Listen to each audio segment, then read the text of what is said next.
여러분 안녕하십니까? 오는 7월 5일은 한국 성직자들의 수호자이신 성 김대건 안드레아 사제 순교자 축일입니다. 이날은 성대한 신신미사를 봉헌하는데요. 많은 신자가 저에게 복자와 성인은 어떤 차이가 있는지 묻습니다.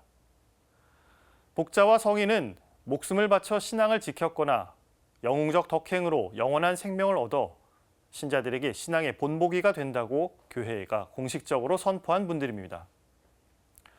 성인과 복자는 공경의 범위에서 차이가 납니다. 복자는 해당 국가나 한 수도의 안에서만 공적으로 공경을 받습니다. 반면 성인은 전 세계 어디에서나 공적으로 공경을 받고 기념미사를 봉헌할 수 있습니다. 복자는 시복 단계를 거쳐 선포되고 그 다음에야 시성 단계를 거쳐 성인으로 선포될 수 있습니다. 또 복자의 전 단계로는 하느님의 종과 가경자가 있습니다. 하느님의 종은 시복 추진이 승인된 이들에게 붙이는 칭호입니다. 가히 존경할 만한 대상이란 뜻의 가경자는 시복 심사 중에 영웅적인 성덕이나 순교 사실이 인정되는 하느님의 종에게 부여되는 존칭입니다. 한국 천주교회는 평신도 스스로 신앙을 받아들였고 신앙 선조들의 순교피로 성장해 오고 있습니다.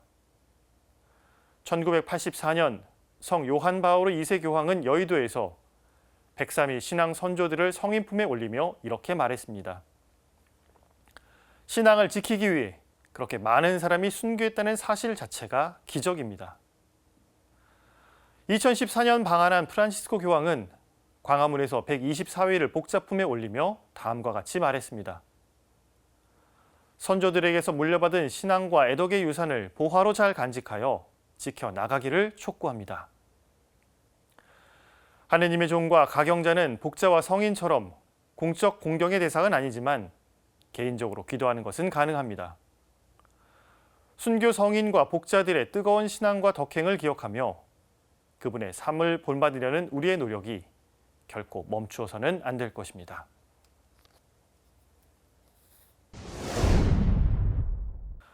프란시스코 교황이 지난 29일 바티칸에서 서울대교구장 정순택 대주교에게 팔리움을 수여했습니다. 팔리움은 교황과 대주교의 직무와 권한을 상징하며 교황청과의 일치를 보여주는 외적 표지입니다. 이어서 윤석열 대통령의 나토 정상회의 참석 소식입니다. 윤석열 대통령이 한미일 정상회담과 나토 정상회의에 잇따라 참석해 북한 비핵화에 대한 국제사회의 지속적인 협력을 요청했습니다. 같은 날 교황은 우크라이나 전쟁을 언급하며 하루빨리 전쟁이 끝나길 기도한다고 말했습니다. 함께 보시겠습니다. 프란치스코 교황이 바티칸 성 베드로 대성전에서 신임 광구장에게 수여할 팔리움을 축복합니다. 신임 광구장들 사이에는 서울대교구장 정순택 대주교도 보입니다. 교황은 어제 성 베드로와 성 바오로 사도 대축일 미사에서 신임 광구장 44명에게 직무와 권한을 상징하는 팔리움을 수여했습니다. 팔리움을 수여받은 정 대주교는 교황과 두 손을 맞잡고 반갑게 인사를 나눴습니다. 교황은 팔리움을 수여하면서 혼자가 아닌 하느님 백성과 함께하는 여정을 강조했습니다. 교황은 우리는 복음의 씨앗이 되고 형제의 증인이 될 수 있다며 하느님 백성과 함께 여행을 떠나야 한다고 당부했습니다. 팔리움은 교황과 관구장 대주교가 제2 위에 목과 어깨에 둘러 착용하는 좁은 고리 모양의 양털 띠입니다. 주교 임무의 충실성과 교황 권위에 참여함을 상징하고 교황청과 일치를 보여주는 외적 표지입니다. 팔리움을 착용하는 것은 자신의 어깨에 잃어버린 어린 양을 올려놓는 것을 의미합니다. 나토 정상회의 참석차 스페인 마드리드를 방문 중인 윤석열 대통령이 조 바이든 미국 대통령, 기시다 후미오 일본 총리와 만났습니다. 25분간의 짧은 만남이었지만 세 정상은 북핵 문제를 비롯한 지역 글로벌 현안에 대해 의견을 교환했습니다. 윤 대통령은 북한의 핵미사일이 고도화되고 국제정세의 불안정성이 커진 상황에서 한미일 협력의 중요성이 더욱 커졌다고 평가했습니다. 그러면서 북한이 대화 테이블로 복귀할 수 있도록 한미일 3국이 계속해서 긴밀히 공조해 나가자고 강조했습니다. 한미일 정상회담이 열린 건 4년 9개월 만입니다. 이어진 나토 동맹국 파트너국 정상회의. 윤 대통령은 연설을 통해 자유와 평화는 국제사회의 연대에 의해서만 보장된다고 말했습니다. 또 북한 비핵화에 지속적인 협력을 요청했습니다. 한국 대통령이 나토 정상회의에서 연설한 것은 윤 대통령이 처음입니다. 윤 대통령은 이번 나토 정상회의 참석 의미를 이렇게 설명했습니다. 특정 지역의 그 영내 그 안보 상황이 전 세계적인 파급을 주기 때문에 그 특정 지역의 동맹만으로는 그 안보 위기가 해결되지 않는다는 공감대를 지금 갖게 됐고, 또 우크라이나 사태가 이러한 그 인식을 더욱 확장을 시켰습니다. 마드리드에 모인 정상들은 러시아는 우크라이나에서 즉각 철군해야 한다고 촉구했습니다. 특히 새 전략 개념을 통해 러시아는 중대한 위협으로 표현했으며 중국도 이익 안보 가치에 대한 도전으로 언급됐습니다. 이와 함께 스웨덴과 핀란드가 나토에 새로 가입하기로 했으며 미국이 나토 회원국의 군사력을 증강하기로 한 부분도 눈에 띕니다. 우크라이나 전쟁을 종식시키기 위해 세계 각국의 정상이 모여 머리를 맞대고 대책을 논의한 건 반가운 일입니다. 다만 프란치스코 교황은 나토의 확장과 군비 증강이 또 다른 전쟁으로 이어질 가능성을 걱정합니다. 지난 3월 나토 정상회의 직후엔 군비 증강을 우려하기도 했습니다. Io mi sono vergognato quando ho letto che, non so, un gruppo di stati si sono compromessi a spendere il 2%, credo 2 per mille del PIL, la compra di armi, come risposta a questo che sta adesso.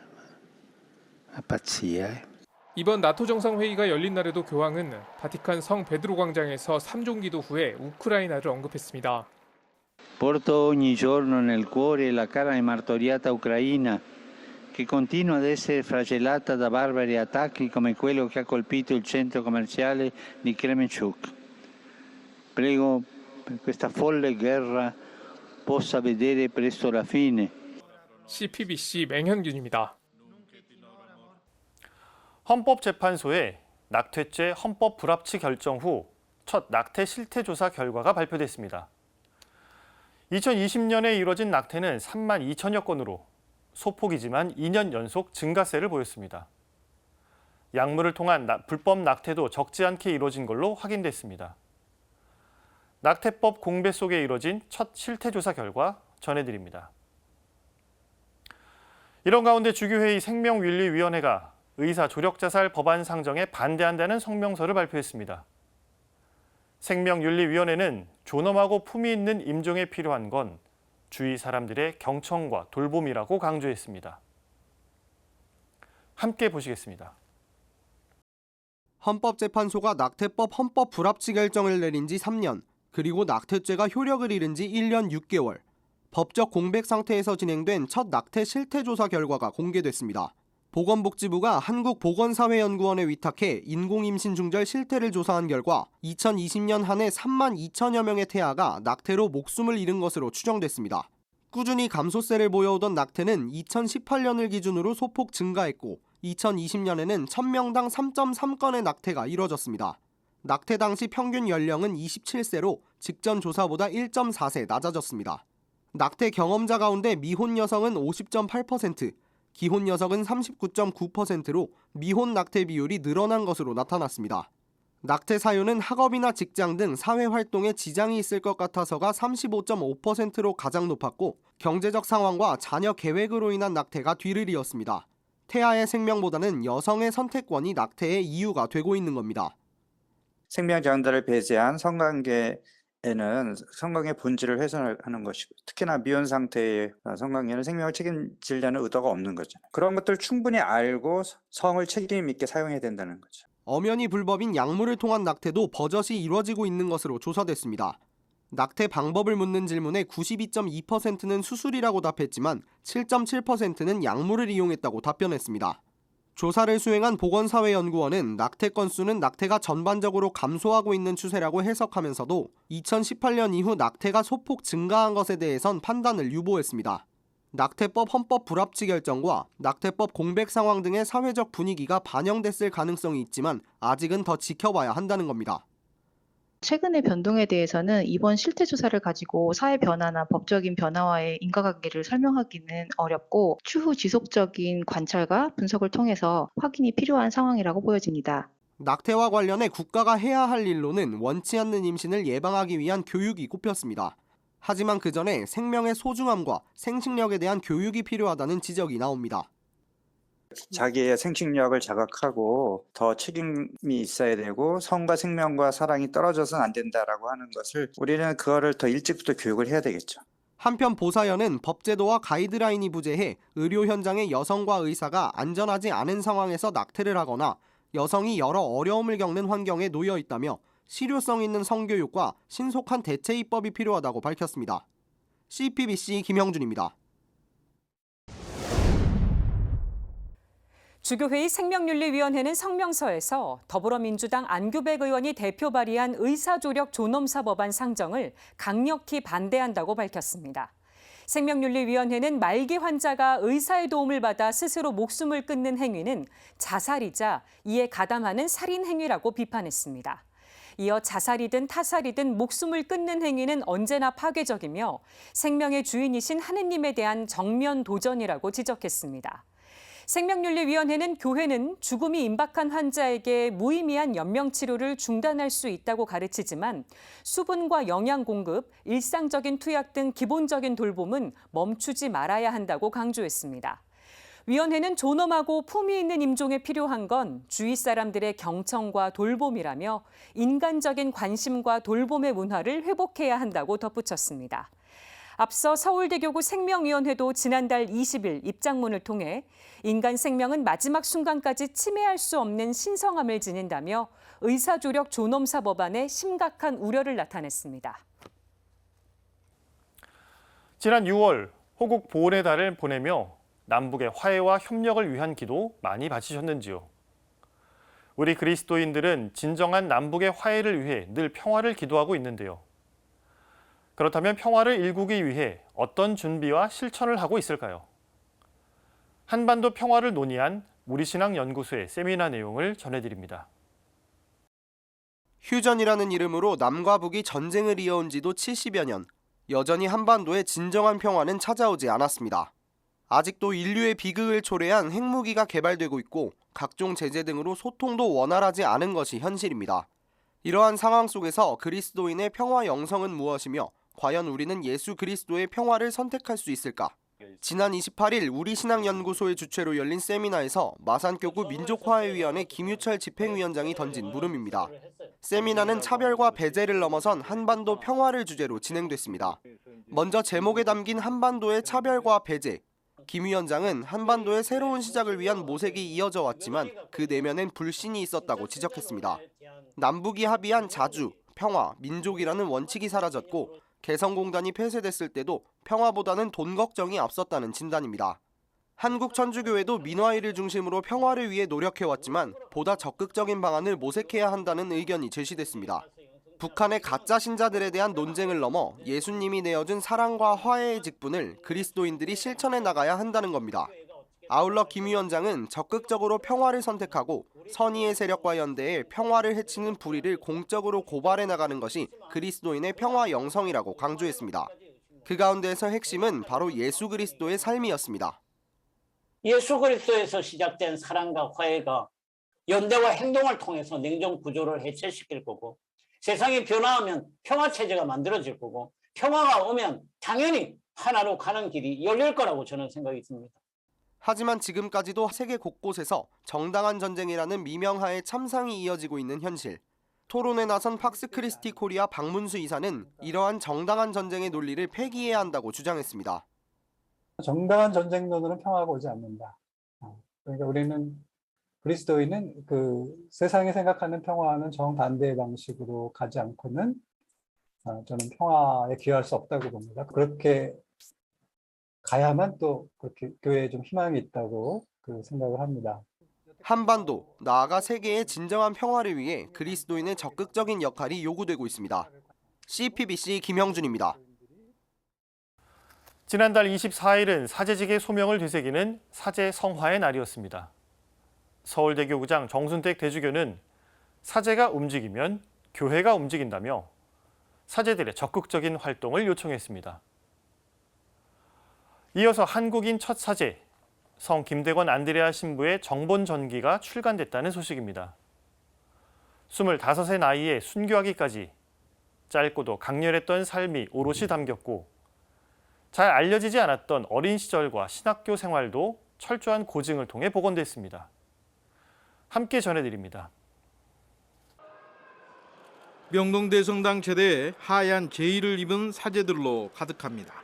사제 성화의 날을 맞아 서울대교구 사제들이 한자리에 모였습니다.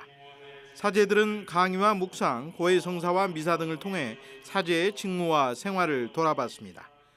서울대교구장 정순택 대주교는 코로나 시기에 어려운 상황에서도 소임을 다하려 애쓴 사제들의 노고에 감사 인사를 전했습니다.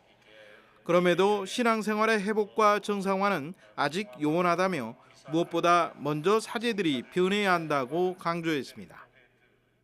우리 사제가 움직이면 교회가 움직입니다. 포스트 코로나 시대 교회가 이 새로운 상황에 대처하기 위해서는 어떻게 보면 무엇보다도 우리 사제들이 움직여야 할 것입니다. 이를 위해 하느님께서 맡겨주신 사제직의 소명과 정체성을 다시금 되새기자고 요청했습니다.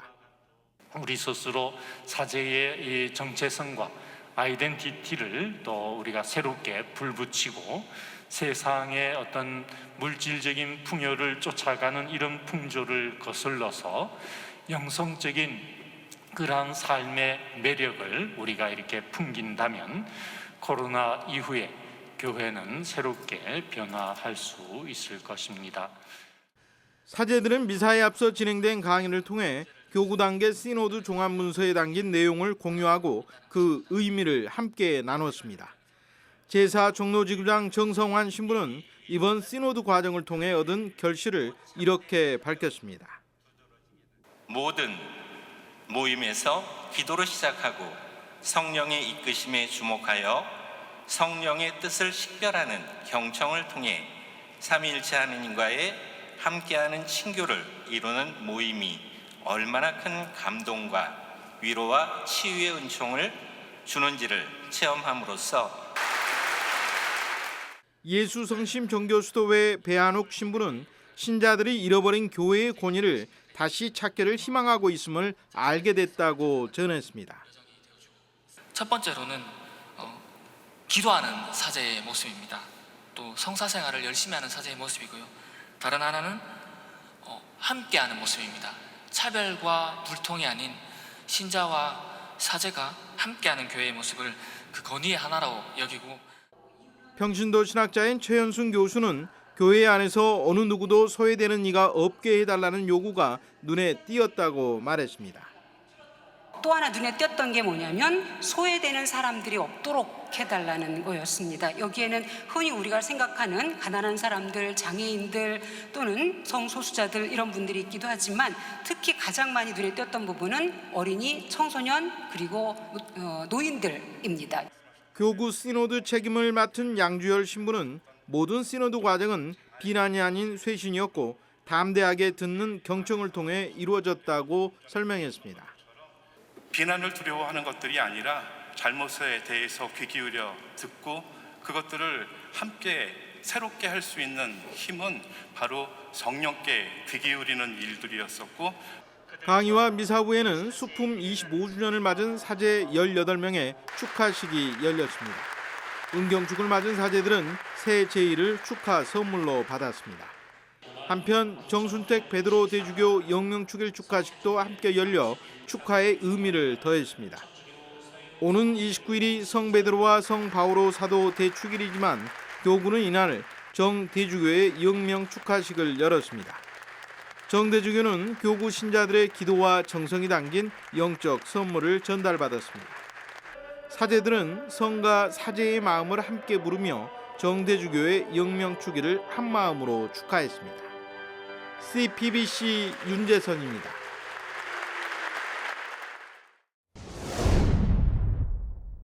성 김대건 안드레아 신부의 첫 정본 전기, 김대건 조선의 첫 사제가 출간된 지 열흘째 되는 날. 김대건 신부가 목숨을 바쳐 신앙을 증거한 새남터 순교 성지에서 저자인 이충렬 작가를 만났습니다. 장장 2년 6개월이 걸린 대작업.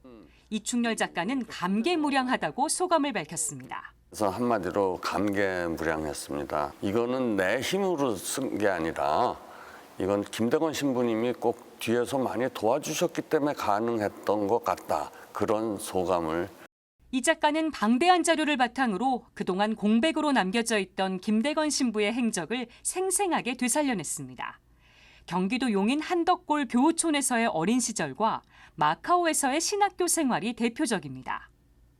가장 구하기 어려웠던 자료는 역시 신학교 교재가 무엇이었었는가. 당시 알파벳도 제대로 모르던 소년이 가갖고 어떻게 라틴어와 불어를 할 수 있었을 것인가. 그렇다면 사전이 있지 않았을까. 정본전기엔 흐릿한 사본으로 존재만 알려졌던 김대건 신부 서약서 원본이 실려 더욱 주목을 받고 있습니다. 서약서는 김대건 신부가 1845년 8월 상해에서 사제품을 받고 조선으로 출발하기 전날 쓴 것으로 서약이 사실임을 확인하는 페레올 주교의 서명도 들어 있습니다. 교회사 연구소에서 그 교황청 보구마성에 연락을 해갖고 고문서고에서 이거를 큰 정본 카피를 이제 받았다고 하는 소식을 들었어요. 약식으로 서품 받은 게 아니라는 거를 증명할 수 있는 게 신부 서약서니까는 그거를 좀 쉽게 허락을 해주십시오. 그랬는데 신부님이 흔쾌히 허락을 해줘서 조선의 첫 사제가 되어 험난한 항해 끝에 조선 땅을 밟는 김대건 신부.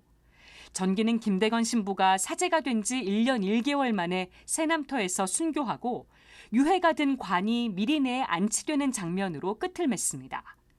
자료 제공부터 감수까지 맡은 한국교회사연구소장 조한건 신부는 첫 정본전기 출간에 의미를 부여했습니다. 지금까지의 연구를 다 정리해서 어떤 역사적인 사실에 근거해가지고 하나의 전기의 모범이 되는 그런 정본 전기가 일종의 완결판이라 그럴까요? 그러한 정본 전기로 나왔다는 게 큰 의미가 있겠습니다. 서울대 교구장 정순택 대주교는 추천사에서 김대건 신부가 보여준 깊은 신앙심과 큰 용기는 신자들에게 많은 감동을 주기에 충분하다고 추천했습니다. 조한건 신부와 이충렬 작가는 신자뿐 아니라 비신자들도 정본전기를 통해 김대건 신부를 가까이 느끼고 자세히 알아가길 희망했습니다. 이 책을 왜 읽어야 되는 게 아니라 반드시 읽어야 되죠. 반드시 읽어야 되고 이제 이 책 하나로 사실 어떻게 보면 김대건 신부님의 생애는 물론 영성이나 마음 여기 곳곳에 또 중요한 대목들이 인용돼 있기 때문에요. 동상에 계신 김대건 신부님이 지금 이 성당 안으로 또 우리 신앙생활 안으로 들어왔으면 좋겠다. 내려와 주셨으면 좋겠다. 지금 우리의 나약한 신앙을 좀 담금질하는 계기가 되면 좋겠다. 지금까지 앵커 리포트였습니다. 요즘 물가가 껑충 뛰었습니다. 주유하면서 장 보면서 물가 상승을 실감하는 분이 많으실 겁니다. 물가 급등은 어려운 이웃에게 밥 한 끼를 나누는 단체들에게도 큰 영향을 미치고 있습니다. 어떤 고민이 있는지 들어봤습니다. 반찬 도시락을 배달하는 한 봉사단체의 주방. 봉사자들은 요즘 급격히 오른 식재료 가격에 한숨이 절로 나옵니다. 야채 다 올랐어요. 양념이니 뭐니 안 오른 거 없어요. 식용유가 뭐 4,800원 하던 게 지금 9,000원이에요. 1.8리터가 그렇게 많이 올랐어요. 나눔자리 문화공동체는 홀몸 노인과 조손가정 등 소외계층에 매주 한 번씩 반찬 도시락을 나누고 있습니다. 도시락을 한 번 만들 때마다 제철 반찬 서너 가지가 100인분씩 만들어집니다. 하지만 최근 들어 농축산물 가격이 가파른 오름세를 보이면서 이런 도시락 만들기에도 어려움이 따르고 있습니다. 양파값은 한 달 새 70%나 올랐고 감자값도 지난해보다 훨씬 비싸졌습니다. 노숙인들에게 무료로 밥을 제공하는 한마음 한몸 운동본부의 명동밥집도 어려운 건 마찬가지입니다. 제일 많이 사용하는 고기들 뭐 돼지고기, 육류 중에 돼지고기라든가 닭이나 이런 것들이 아무래도 좀 가격 상승이 있을 테고 아직은 미리 해주신 것들이 좀 있어서 그걸 가지고 운영해 나가는 데는 큰 어려움은 없는데 이게 장기화되면 아무래도 좀 타격이 오겠죠. 물가 상승이 계속되면 고민은 더 깊어질 수 있는 상황입니다. 하지만 소외계층을 위해 음식을 전하는 단체들은 나눔의 크기를 줄일 수 없다고 말합니다. 그 받아 드시는 분들이 그 줄이면 그렇잖아요. 저희가 이제 반찬 이렇게 하는 것도 중요하지만요. 이제 영양적으로 중요하지만 그 사람이 찾아가는 거, 찾아가서 또 말벗도 하고 이러는 게 굉장히 중요한 것 같아요. 모두가 힘든 상황에서도 변하지 않는 나눔은 참된 이웃사랑의 의미를 일깨우고 있습니다. CPBC 전은지입니다. 우리나라엔 아직도 해결되지 않은 과거사들이 있습니다. 일본군 위안부 문제부터 5.18 광주 민주화운동, 그리고 국가폭력과 의문사까지. 유엔 인권이사회 특별보고관이 해묵은 인권유린 사건에 대해 조사를 마치고 돌아갔습니다. 특별보고관은 과거사 해결을 위한 실효성 있는 조치를 권고했습니다. 어떤 내용인지 전해드립니다. 한국의 과거사 청사를 위한 시민사회 보고서입니다. 이 보고서는 지난 8일 한국을 찾은 파비앙 살비올리 유엔 인권이사회 진실정의 특별보고관에게 전달됐습니다. 천주교 인권위원회 등으로 구성된 인권시민사회 모임이 작성한 겁니다. 일본군 위안부와 강제동원 문제, 한국 전쟁 후 민간인 학살 사건, 군부 독재 정권의 고문과 국가폭력, 의문사 등에 이르기까지 과거 인권유린 사건에 대한 의견이 담겼습니다. 살비올리 유엔 특별보고관은 일주일간 한국에 머물며 한국 전쟁 발발 직후 최대 민간인 학살 현장인 대전 곤룡골 등 현장을 방문해 조사 활동을 펼쳤습니다. 일본군 위안부 피해자인 이용수 할머니를 비롯해 강제동원 피해자와 희생자 유족들로부터도 증언을 들었습니다.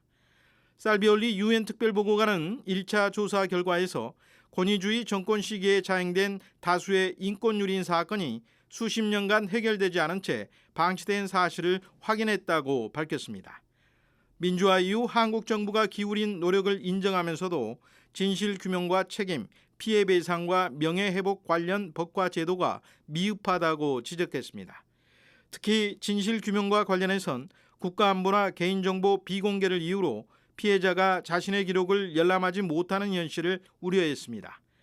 현재 운영 중인 과거사 관련 위원회가 사건의 진실에 제한 없이 접근할 수 있어야 한다고 공고했습니다.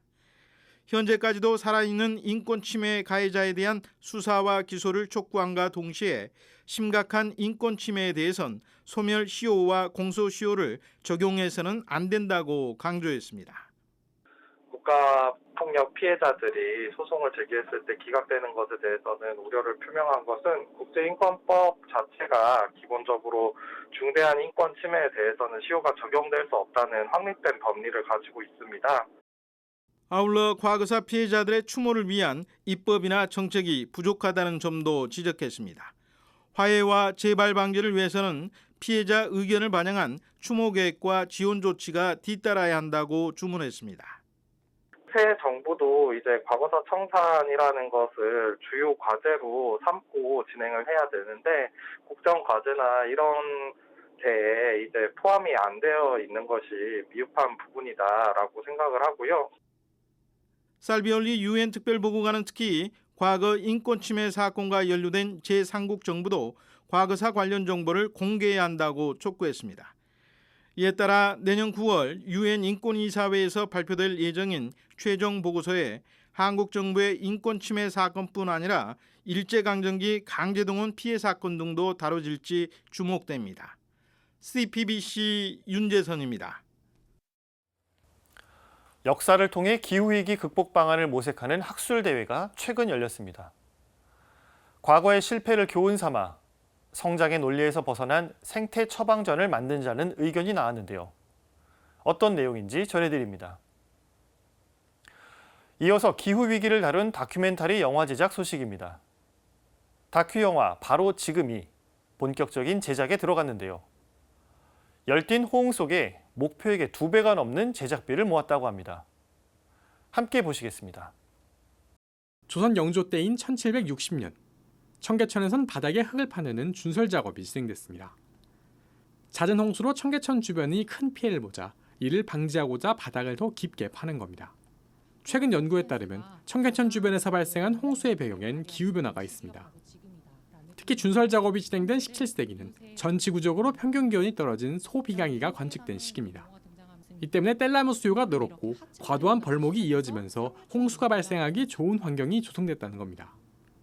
소빙기가 절정이었고 조선 후기 온돌 보급이 확대되었으며 그것이 한성군의 땔감 소비 증가를 시키고 인근 산림을 황폐화시켜서 토양 유실을 심화시키고 그것이 청계천을 막고 범람시켜서 영조대에 할 수 없이 청계천 준설할 수밖에 없는 상황에 몰리게 되었다. 역사 속의 기후변화와 인간의 활동의 연관관계를 살펴보는 학술대회가 열렸습니다. 국사편찬위원회 주최로 열린 57회 한국사 학술회의는 기후와 인간, 그리고 재난, 생태환경사의 관점을 주제로 진행됐습니다. 참가자들은 당시의 기후변화와 이로 인한 재난, 그리고 사람들의 대응 간 상관관계에 주목하며 현재의 기후위기 극복의 실마리를 찾는 데 집중했습니다. 이 가운데 양재의 동북아 역사재단 연구위원은 일제강점기에 진행된 북부지역 개척촌 건설 사업에 주목했습니다. 주민 이주를 위해 진행된 벌목과 개간이 토사 유출 증가 등 생태적 불안정성을 높였고 이로 인해 인간이 살기에 더 척박한 환경이 됐다는 주장입니다. 산지대의 개척촌 건설이 기후라고 하는 자연 현상과 맞물리게 되면서 생태적인 불안정성은 강화되게 되고 이것이 인간에게는 주민의 빈곤을 증가시키는 그런 영향을 낳았다라고 하는 점들을 말씀을 드렸습니다. 기후위기 극복에 경제성을 다지는 실수가 반복되고 있다는 자성의 목소리도 나왔습니다. 서울대 국사학과 고태우 교수는 경제성 논리를 중심으로 만들어진 생태처방전이 제대로 작동하지 못했음을 지적했습니다. 고 교수는 이어 지금도 녹색성장, 그린 뉴딜 등 성장, 발전의 논리가 만든 기후생태 위기 처방이 여전하다며 성장 논리를 벗어난 새로운 전략이 필요하다고 강조했습니다. 성장이 아닌 어떤 다른 방식의 어떤 길이라든가 어떤 우리 사회의 어떤 삶의 어떤 체계 자체 전반을 사실은 완전히 좀 바꾸지 않으면 글쎄요, 우리 미래의 후손들은 훨씬 더 살기가 팍팍해진 속에서 있지 않을까. CPBC 장현민입니다.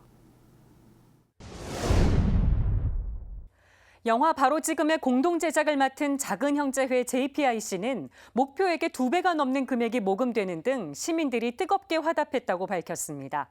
앞서 영화 제작진은 최소 제작 비용인 2천만 원을 목표로 3월부터 제작비를 모금해왔습니다. 그 결과 목표액의 2배가 넘는 4,800여만 원이 모였습니다. JPIC는 우리의 이야기가 된 기후위기를 풀어낼 작품에 대한 사람들의 타는 목마름을 방증하는 것이라고 평가했습니다. 이어 시민들의 후원에 힘입어 제작에 더욱 만전을 기할 수 있게 됐다며 감사 인사를 전했습니다. 모금된 금액은 전액 영화 제작에 사용됩니다. 다만 영화 제작진은 홍보와 마케팅 비용 마련을 위해 모금 계좌를 계속 열어둘 계획입니다. 다큐 영화 바로 지금은 옴니버스 형식으로 쪽방과 농촌, 기후행동 현장 등을 담아냅니다. 영화는 작은 형제회와 국제기후 종교시민 네트워크, 사단법인 푸른아시아가 공동 제작을 맡았고 다큐 영화 월성의 남태재 감독이 총연출을 맡았습니다. 또 영화 할매꽃의 문정현 감독과 왕십리 김종분의 김진열 감독이 공동 연출을 맡아 촬영이 진행 중입니다. 영화는 11월에 개봉할 예정입니다. 젊음의 거리인 서울 홍대 앞에서 청년들이 한 달에 2번 성시간을 갖고 있습니다. 걱정 말아요라는 뜻이 담긴 하쿠나 성시간인데요. 현장에 기자가 다녀왔습니다. 청년들로 북적이는 서울 홍대 입구 앞. 젊음의 거리에 있는 청년 문화공간 주에 특별한 금요일을 보내려는 청년들이 모였습니다. 제대의 성체가 현시되고 그 주위를 둘러싼 젊은이들이 무릎을 꿇습니다. 서울대교구 청소년국 대학교 사목부가 거행하는 하쿠나 성시간의 모습입니다. 하쿠나 성시간은 청년들을 위한 신심운동으로 2013년 스페인에서 시작됐습니다. 하쿠나는 스페인어로 걱정 말아요라는 위로의 의미를 담고 있습니다. 하쿠나 성시간은 성체 현시와 분양, 성체 조배 등으로 진행되는 보통의 성시간과는 차이가 있습니다. 일반적인 성가가 아닌 하쿠나 성가를 부르고 청년 각자의 신앙 체험을 나누는 시간도 마련되어 있습니다. 주일학교 교사를 통해서 저희 신앙을 찾고 나누듯이 여러분들도 분명 각자의 자리에서 신앙을 찾고 전하면서 다른 사람에게 영향력을 미칠 수 있을 것입니다. 하느님은 언제나 우리를 사랑하시고 그분께서는 언제나 어디서나 우리의 곁에 계신다는 것을 저희 오늘 나눔을 통해 느끼셨으면 좋겠고, 지극히 거룩하신 예수 성심 대축일에 거행된 하쿠나 성시간. 제대 앞에 모여 청년들은 예수님의 마음을 닮은 우리를 위해, 그리고 모든 사제의 성화와 교회를 떠난 젊은이들을 위해 손을 모았습니다. 성시간을 집전한 서울대교구 청소년 담당 교구장 대리 유경촌 주교는 특히 혼란스러운 시기를 살아가는 청년들에게 필요한 은총이 내리길 청했습니다. 이 젊은이들이 살아갈 세상이 너무 어지럽습니다. 가장 필요로 하는 것, 가장 아픈 곳, 가장 힘들어하는 일들을 주님께서 당신 자비로 너그러이 들어주시고 저희의 상처까지도 아픔까지도 나을 수 있도록 이 시간 당신의 성심의 은총을 가득히 내려주십시오. 유 주교는 성체 신심을 느꼈던 자신의 신앙 체험을 전하며 진심 어린 위로를 건네기도 했습니다. 여기 계시잖아요. 근데 여기 계시다는 생각을 하니까 모든 문제가 이 앞에서는 아무 문제도 아니게 되는 거죠. 매달 둘째 넷째 금요일 저녁 7시 30분에 거행되는 하쿠나 성시간. 성체 안에 계신 예수님께 자신을 의탁하고 청년들이 걱정을 덜 수 있는 소중한 시간으로 자리 잡고 있습니다. 청년들 입장에서 하느님과 대화할 수 있는 그런 시간이 되는 것 같아서 청년의 입장으로서 정말 좋은 시간이고요. 불타는 금요일에 불타는 성체 신심을 길러보자고 청년들한테 말을 해주고 싶습니다. CPBC 김형준입니다. 한국교회 모든 신자가 시복시성을 염원하는 인물이죠. 올해 탄생 100주년을 맞은 고 김수환 추기경입니다. 자신을 낮추고 몸과 마음을 다해 이웃을 사랑한 김수환 추기경의 삶과 신앙을 아우르는 연극 공연이 지난 1일부터 시작됐습니다. 추기경 김수환, 어떤 연극인지 소개해드립니다. 주님 뜻에 따르겠습니다. 주님과 함께 십자가를 지겠습니다. 1951년 대구 대성당에서 가장 낮은 자의 모습인 부복의 자세로 주님께 자신을 바친 젊은이가 있었습니다.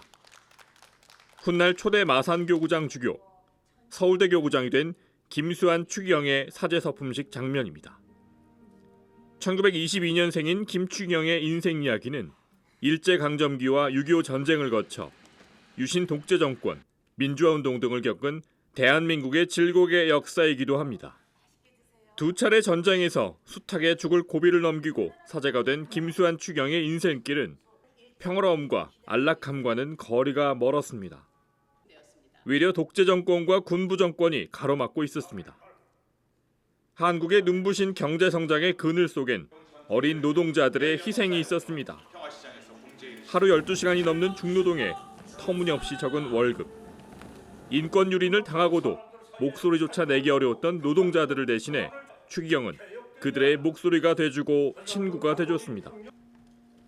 유신 시절 성탄 미사 때 추기경은 국민의 마음을 대변하는 매우 강한 메시지를 던졌습니다.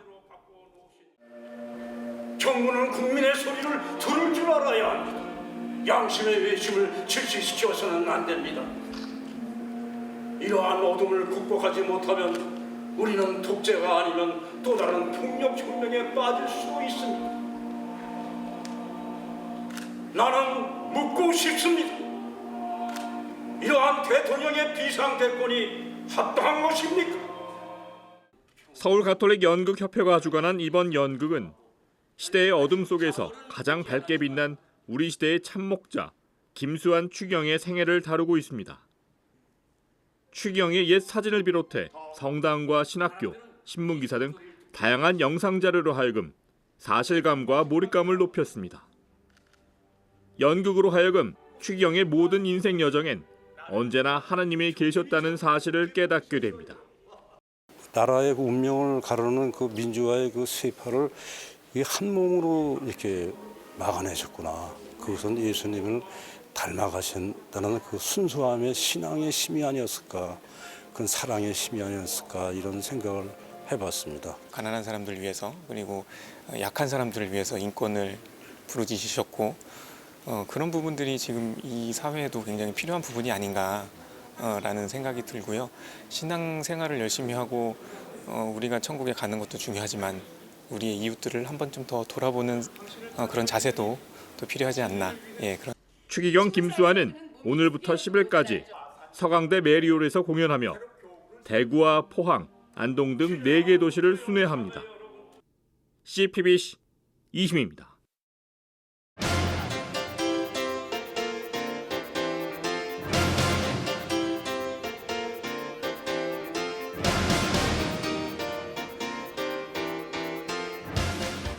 추경호 기획재정부 장관은 지난 16일 새 정부 경제정책 방향을 발표했습니다.